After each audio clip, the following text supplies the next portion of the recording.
Hey y'all, welcome back. We are here with another Transformational Tuesday, doing the new science of learning, part two. So we're here to learn a bit more about how our brains work and how we can actually apply that when we're teaching a little bit. So we're starting off today looking at our different senses and how that ties into our ability to learn. So starting off with myths, because this is one of my favorite topics since I read it from here. We had a conversation with the UMGC professors a while back, and this is what I was getting all excited about. Because evidence does not suggest that learning styles are a real thing. We're all kind of taught that they are, and everyone's like, I'm a visual learner, I'm a tactile learner. However, critical review of all of the learning styles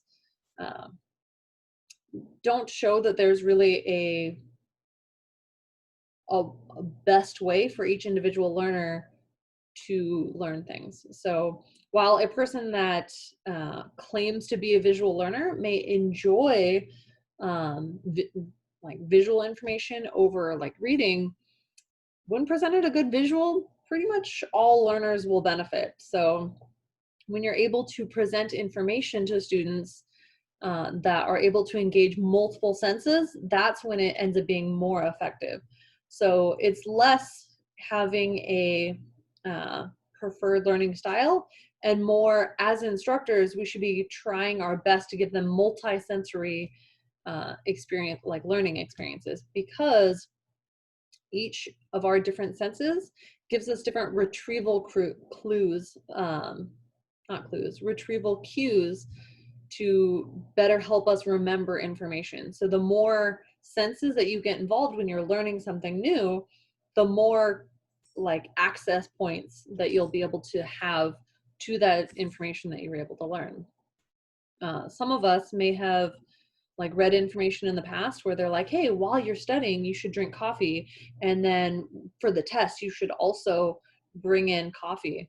And that's something that we'll touch on a little bit more when we get down into the smell section, but there is some truth to that. And I think that's pretty cool. There was a few different experiments done, as you can see under the multisensory section. There was a study done in the 1960s and in 2008 that kind of tie into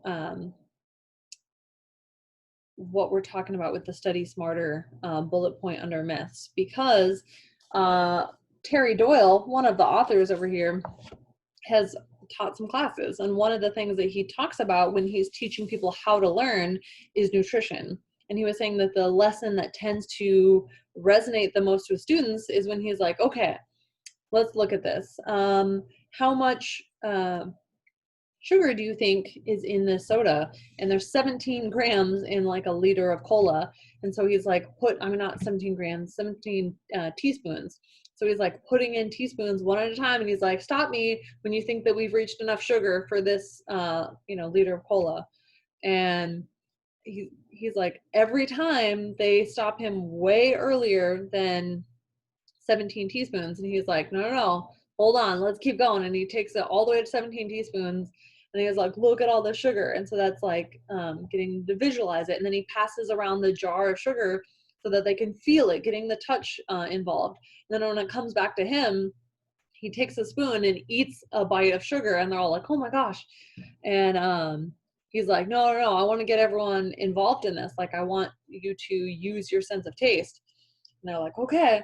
And so some people will volunteer to have a whole bite, like a spoonful of sugar. And then the same thing goes around when they're talking about how much fat is in some of the foods that they eat. And so he'll like ladle out like all the lard in something, and he'll pass it around, let them feel the weight of it and see how much it is. And then he'll take a spoonful of lard and eat it, and like eat it in front of them. And they're all like, no, because I would never, like, even I would never eat just like a spoonful of butter. That seems really wild. Like, we love the buttery taste, but having like that would trigger something in my mind. I would remember that. And it reminds me a lot of I think it was my junior year in history class, we would do all kinds of like hands-on stuff. Like we were studying trench warfare and we had like rubber band fights, and I mean, it was great. And clearly that was multisensory, and that's one of the things that I remember about being the best part of class, and those are the pieces that I remember the most. And so from personal experience, like I absolutely believe this for sure, but also like science backs it up. So there's that.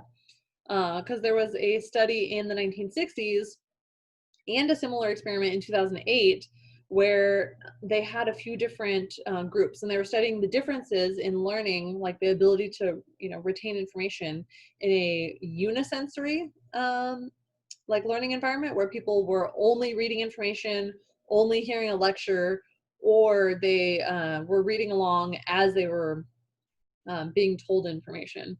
And there was a 2-week period between when they were taught something and then the recall, like the test period. And as you can see, only 10% of what was read only was remembered. 20% is about what they would get right when they only heard the information. And then when they heard and they saw the information, they had about a 50% recall. And that's pretty significant. So even something as small as us, like having slides, you know, having things for our students to follow along, having their student reading pulled up, discuss as we have these discussions, can improve their ability to remember this stuff. So, I mean, we'll talk about like group work and activities a little bit later on, but activities are a great way to get some of the like hands-on. You're getting that touch sense involved in all of this. So I think that was pretty cool. Oh, they did another one that was very similar in 2003, where instead of heard and saw only, they had one where they had to recall correct answers using touch alone, or sight alone, or touch and sight combined. So touch only, they remembered 65%, sight only was 72, and sight and touch was 85% recall. So that's pretty significant. If you can get touch involved, it's definitely going to be helpful.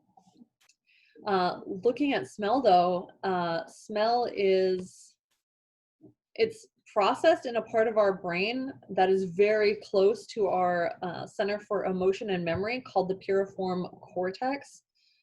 So because those things are so close, that's the reason why our memories with odor and emotion are strongly linked.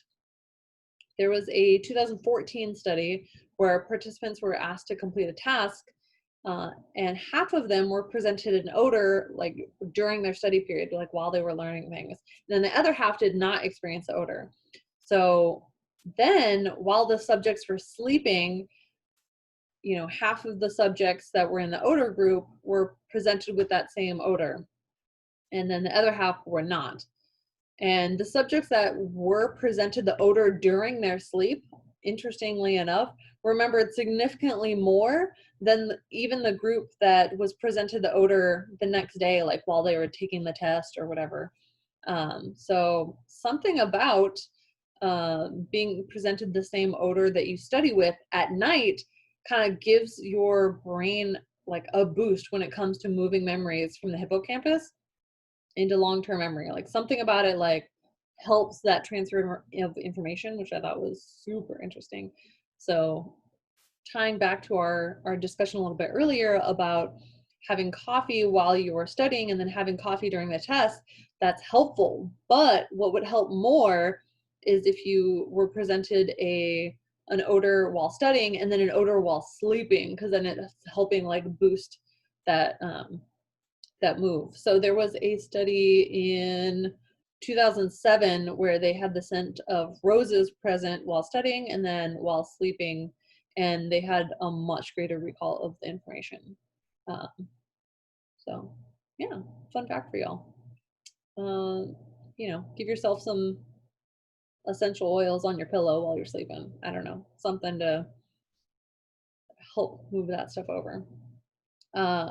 However, while smell is really tied to emotion and memory, sight, like being able to see things, is the single, like, it's the most impactful sense when it comes to like learning new stuff.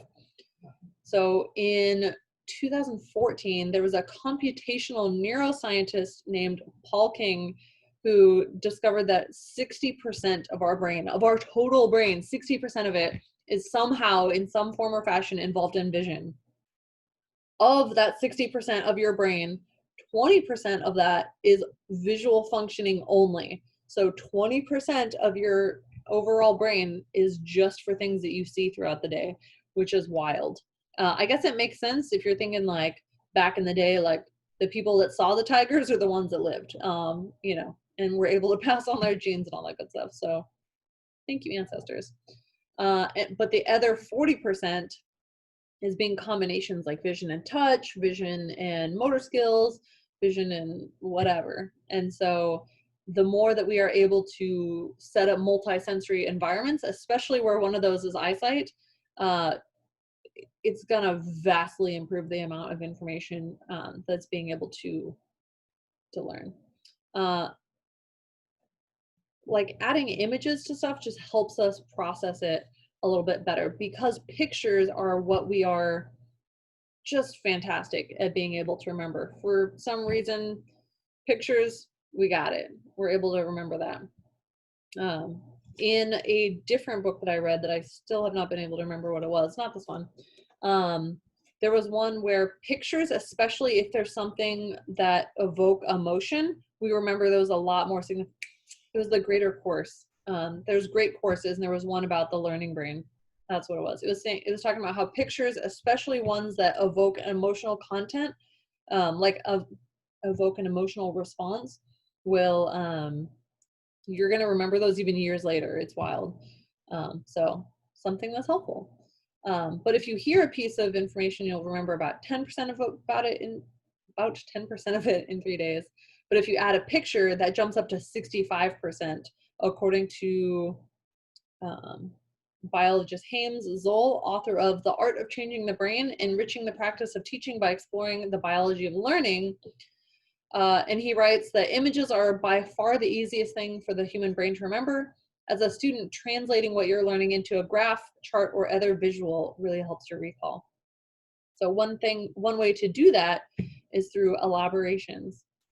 So if you think about elaborations as like a path down to the lake, like lucky you have a lake house and you want to get down to that lake. Early morning fishing is the best and you need to get down there. And you only have one path down to that lake. Usually it's fine. You know, when you're calm and you have your morning coffee, you're waking up and you're just making it down to the lake, no problem. However, if you think of this one path down to the lake as, all the connections in your brain to this piece of information, the lake that you want to get to, the more paths, the better. Because what if, typhoon season, things get wild, a tree falls over and falls right in your path, and it's so big, you can't crawl over it. You can get out your chainsaw and you can hire someone to come take care of it. But in the meantime, you can't get down to the lake. But if you have a bunch of paths developed to go to the same lake, you'll just take another path and it's easy. It's kind of the same thing. When you are stressed or fatigued, or you have test anxiety, all kinds of stuff like that, it's hard for us to work through that. And so by having multiple pathways to the same information, we are more likely to be able to access the information when we need it, even if we're stressed or we're oh, this test means a lot, I got to make sure I do a good job. One of the pathways is probably still going to be active through all that. So having all these multiple pathways is called elaborations. Yeah, that's my cat. It's called elaborations. So one way to create a multisensory environment is through group discussions in the flight rooms.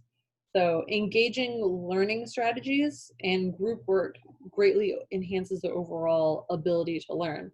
So that's why, at least my assumption, because this is a reference book for our curriculum, that's why there's so many activities built into our curriculum, and why there's so many okay, break up into small groups, now discuss it there. Okay, you guys are going to build something, because then the students have to discuss the material, they have to search for information, they're creating a product and a brief, rather than just passively intaking information. They have to engage with the material and engage with each other to be able to figure it out. And then they are doing the heavy lifting, which kind of ties back to the first video about the student-centered learning. So pretty cool. I think that's neat. Another thing with elaborations, another way to create like multi-sensory experiences when you are stuck just reading textbook material is to make annotations in your textbook. So just reading, it's actually the slowest way to intake information and put it into your brain. So to better engage with the material, you can like take notes, you can ask questions about it, you can translate what you think things are saying, because as we'll discuss a little bit later on, one of the most familiar patterns to you is your own speech patterns. So if you're translating what you're reading into your own words, like if you were to describe it to someone else, then that's a more familiar pattern for your brain to kind of grasp and be like, oh, okay, yeah, I got that. Plus, it's also like a check, like, do I actually understand this? Do I actually know what's going on here? Because if not, then you can ask questions about it in class or whatever. But kind of like for all of us that have had to teach Bloom's taxonomy, you gotta tie before you apply kind of thing. Like until you can't use it if you can't even put it into your own words. If you don't know how to put things in your own words and describe them, you probably don't have a good enough grasp to be able to actually use that material. So it's a good check on yourself, but it's also putting it into a form that is more graspable, which is pretty nice. And then usually when you're putting it in your own words, it's a shorter definition anyway. So there's a lot of benefits basically. The next thing that we got to talk about is patterns of learning, which ties in pretty well, talking about language. So Wayne Gretzky here is an actual example in the book towards the end about athletes and learning. And he has this quote saying that a good hockey player always plays where the puck is, but a great hockey player plays where the puck is going to be. And so the connection here is that being able to figure out patterns and use those to your advantage helps you in learning as well. Same thing with like chess players. You can play chess if you know just like where the pieces are capable of going, but amazing chess players are the ones that are not able to see just the next step in front of them, but like 6 plays down, like what could unfold, what patterns happen when you're playing this game regularly. And so identifying patterns is something that you are completely capable of learning. Lucky for all of us, because second and third order effects don't just like pop in your head. That's something that we as leaders definitely need to be able to learn. So it makes not only better sports players, but as we have annotated here on the slide, they're able to learn material more quickly with less effort, because you're like, oh, okay. Instead of just like sludging through like all kinds of information, you're like, okay, looking at the pattern of how the information is presented, like this is a key point, like, and this is a key point, this is really remember for me to know, rather than, some students go in and just like highlight their entire textbook, and that's not effective. That's not a good way to learn. So there's a couple different ways that we're capable of learning these patterns. Wrong mouse. 2 mice right now. So the first way is when we are given a new piece of information, we either try and make it fit a pattern that's already in our brain. So whether that be, like I was saying, your own language or something along those lines, or like phone numbers. We're great at remembering phone numbers, but just like 10 numbers, we're like, I don't know about that. So you try and fit it into a pattern that you already know, because that makes it easier for you to grasp it and to actually remember it. And that's called assimilation. Or if you're learning something completely new, then you come up with new patterns. Like when we all moved over here to Japan, instead of having the 3-3-4 pattern for phone numbers, we got into the 3-4-4.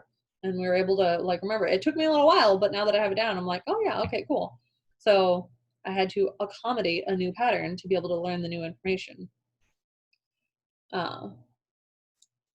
And so one way to do that, kind of like I just touched on, is chunking. And chunking is making sense of more information by making it less, ideally. So one of the most quoted studies ever done was a work of psychology, like a study in the psychology field from 1956. And this is where they said humans can maintain 7 plus or minus 2 chunks of information at any given time. So like you can remember, a phone number, or you can put it into those chunks, and then that's only 3 pieces of information that you're really remembering at a time. So it makes it a bit easier. So the more you're able to chunk information, the more you're able to remember things. So like when you are like, you run to the grocery store and you're like, okay, I need all these different things. I need lettuce, and I need tomatoes, and I need bread, and I need turkey, and I need mayo, and I need whatever. Like, if you had to remember all those things separately, that might be a bit of a challenge. But if you're like, I need all the ingredients to a turkey sandwich, then you're going to be like, oh, okay. And then as you're going through the store, you're like, okay, lettuce, tomato. Ooh, while I'm here, some onion would be nice.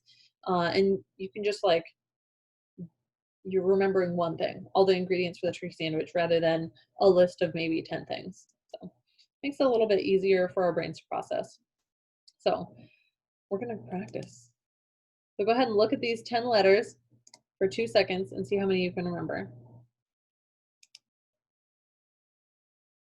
Okay. How many? I was like, I don't remember all of them. So do it in your own brain. But I'm trying to remember off the top. There was like K. I wrote these and there's a K, there's a W, there's an N. They're not even in the right order. There's a C, E, half. I got half, and I made these slides, so something to just pay attention to. But if you look at this word, this is also 10 letters. And, when this disappears, what letters were there? And you're like, FLASHLIGHT. Cool, easy, because it was one chunk of information rather than 10 separate chunks of information. But what about this one? Can you remember all 39 of those letters? Because it's more likely, because in our brains, we're chunking it into the words. Like, I enjoy driving along the coast with my friends. That's only 9 words. So 7 plus or minus 2, that's plus 2. So just a bit of interesting information. The more you're able to chunk things, the better you're able to remember things. Following this path down patterns in learning, man, there's so many different like patterns that we see even on the day-to-day. So if you're like flipping through Netflix and you're trying to figure out what you want to watch, and you're like, this buddy cop movie looks great, let me watch this. You kind of know what's going to happen as you go through it. You decide to watch a horror movie, you kind of know what's going to happen. You watch a rom-com, you know exactly what's going to happen. Like girl meets boy, something happens, oh no, they can't be together, and then they figure it out and they're together, oh my goodness, they figured it out. We know these patterns, we live these patterns. Every Hallmark movie is based off the same patterns. So that's why directors, of course, need to like come up with a twist to surprise you, so you can be like, oh my gosh, I didn't see it coming, that's crazy, they ended up together in the end, like I wouldn't expect it. So it can be a little boring if it's too, if we're able to figure it out in the end, because our brain loves solving a puzzle. We're watching this movie just like, what's going to happen? And your brain is like, I'm going to figure it out before the movie gets there, because this is going to take a couple hours, so I'm going to get there. So that same like drive to kind of figure it out and solve the puzzle is something that, the directors don't want you to solve before the end, because you might get bored watching their movies, but it's very helpful in learning. So this is exactly why it tends to be very helpful. Oh, got ahead of myself. This is why it tends to be very helpful with like giving a good outline and stuff in the beginning. You're like, okay, this is the lesson that we're going to go over. We're going to talk about this, and we're going to talk about this, and we're going to talk about this. And then your students will understand the flow of the information, and they'll be like, oh, okay, and this is how it flows into something else. You're like, got it. Okay, I know where we're going today. Good. So in learning, being able to figure out the end piece is actually very helpful. The next pattern is similarity. So if you look at these, like this array of X's and O's, do you see columns or do you see rows? Because they're about equidistant, you know, vertically versus horizontally. But because of the similarity of the X's and the similarity of the O's, you are more likely to see columns at this point. Because our mind is like grouping things that are similar. They're like, okay, all the X's are here, all the O's are here, and then here's more X's. Rather than visually seeing them as lines, uh, our brain is grouping together what is similar. So that's something to pay attention to as you're like talking to students, because this is why we used to do KWLs, because we are combining, we're asking the students like, okay, what did you know already? And then how can we tie the new information to that? Because then they are only being asked to learn what is different rather than what they already know. Because your brain is kind of like searching around like, okay, there's this new piece of information and I don't know like which shelf to put it on. Like, I don't know where this fits in with my organization system. Like, where do I put it? And so talking about what they already knew in their past experiences and tying what you're learning to that information, your brain is like, I know right where that goes. Okay, cool. I need to put this over here, as in like, okay, this is what I could have done to combat this bad example of leadership in the past, or whatever. Or like, you're like, hey, you know, tell me about someone that is a transformational leader that, you know, that you've experienced throughout your career. And they'll be like, oh my gosh, yeah, if you look at it, yeah, you did this, this, and this. You're talking about RLAM with them, and they're like, oh, you're right, they did have relevance. Oh my goodness, that's what I got to do. I got to use this example.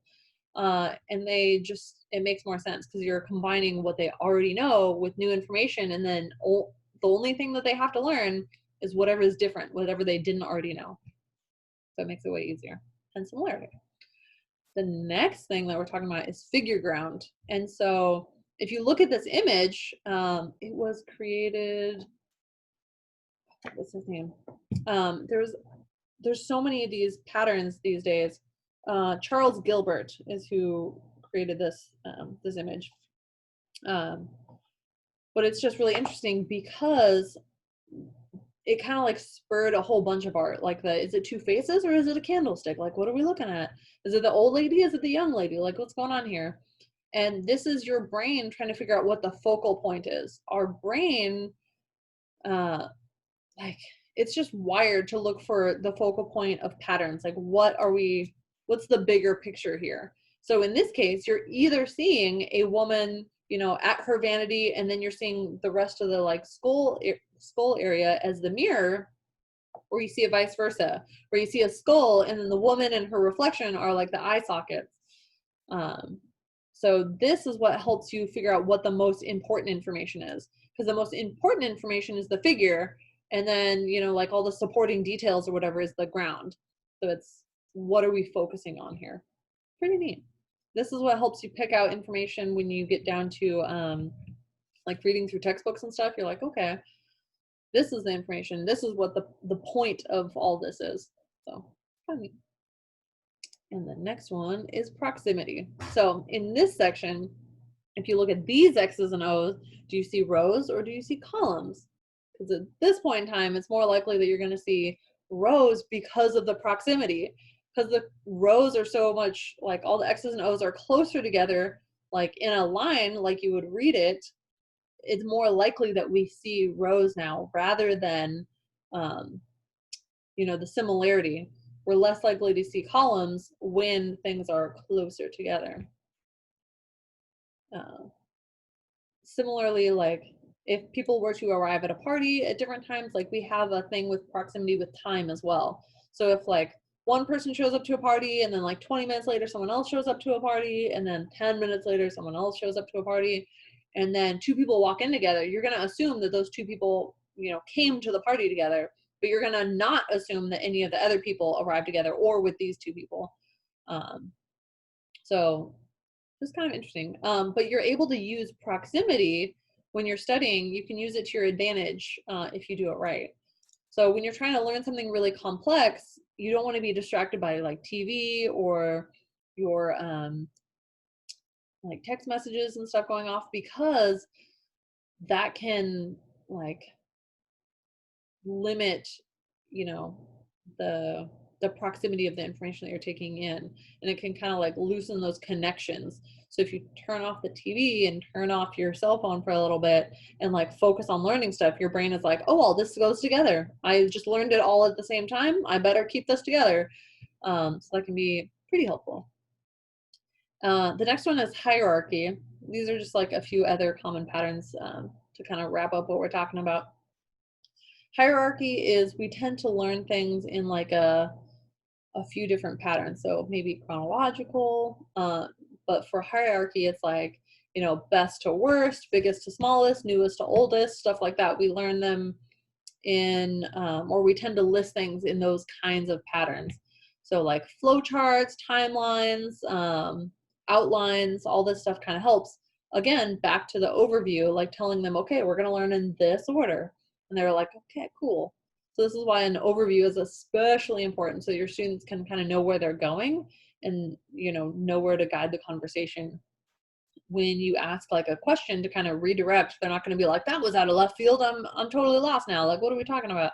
They're going to be like, oh yeah, that we were about to move into that topic. So that makes total sense.